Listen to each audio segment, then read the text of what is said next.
স্বাগত জানাচ্ছি সময়ের কণ্ঠস্বরে যুক্ত আছি আমি এস এম খোরশেদ। এই মুহূর্তে দাঁড়িয়ে রয়েছি জামালপুরের দেওয়ানগঞ্জ উপজেলার দেওয়ানগঞ্জ রেলওয়ে স্টেশনে। পবিত্র ঈদুল আজহা উপলক্ষে নারীর টানে বাড়ি ফেরা মানুষেরা এই মুহূর্তে কর্মব্যস্ততায় ঢাকা সহ রাজধানী বিভিন্ন এলাকায় কিন্তু যেতে শুরু করেছে।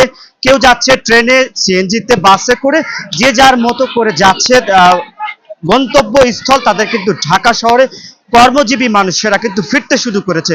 দেওয়ানগঞ্জের রেলওয়ে স্টেশনে প্রতিদিন commuter, Teesta express, Brahmaputra express কিন্তু চলাচল করছে, নির্বিঘ্নে যাত্রীরা কিন্তু চলাচল করছেন। আমি এই মুহূর্তে যেখানে অবস্থান করছি দেওয়ানগঞ্জ রেলওয়ে স্টেশনে, আপনাদের যদি একটু ট্রেনের চিত্রটা আমি দেখাই, যে যাত্রীরা কিন্তু অপেক্ষা করছে রেলওয়ে স্টেশনে দাঁড়িয়ে, এবং ছাদেও কিন্তু রয়েছে যাত্রীরা, তারা কিন্তু ঢাকায় ফিরতে শুরু করেছে। এবং প্রচন্ড গরম, এই গরমের মধ্যে যাত্রীরা কিন্তু হাঁসফাঁস সৃষ্টি হয়েছে। যাত্রীরা তারা কিন্তু আসলে জীবনের ঝুঁকি নিয়ে এসব যাত্রীরা কিন্তু ট্রেনের ছাদে করে ঢাকাতে ফিরছেন। তাদের প্রধান যেটি উদ্দেশ্য সেটি হচ্ছে কর্মস্থলে যেতেই হবে। অফিস আদালত থেকে শুরু করে প্রত্যেকটা জায়গা কিন্তু খুলতে শুরু করেছে, এবং সেটি কর্মস্থলে কিন্তু যাত্রীরা ফিরছেন। প্রচন্ড তাপ রয়েছে, তাপদাহের মধ্য দিয়েও যাত্রীরা কিন্তু ভিতরে উপচে পড়া ভিড় এবং ছাদে কিন্তু উপচে পড়া ভিড়। এই এই যে জীবনের ঝুঁকি নিয়ে তারা আসলে ঢাকাতে ফিরতে হচ্ছে, তাদের যেটি প্রধান উদ্দেশ্য সেটি হচ্ছে কর্মস্থলে ফিরে যেতে হবে। আমি station master, Dewanganj railway station master Abdul Baten, তার কাছ থেকে যেমনটি জানতে পেরেছি যে ঈদের আগে নারীর টানে বাড়ি ফিরে এসেছিলেন, আবারও সেই কর্মস্থলে মানুষ কিন্তু ঢাকাতে ফিরতে শুরু করেছে।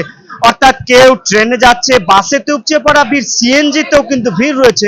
তবে যাত্রীদের অভিযোগটি রয়েছে যে দেওয়ানগঞ্জ রেলওয়ে স্টেশনে কমিউটারের ট্রেনের যে টিকিটের সংকট, অর্থাৎ যাত্রীর তুলনায় টিকিট কিন্তু খুবই কম। যে টিকিটটি রয়েছে তার থেকে ডাবল যাত্রী কিন্তু যাতায়াত করছেন।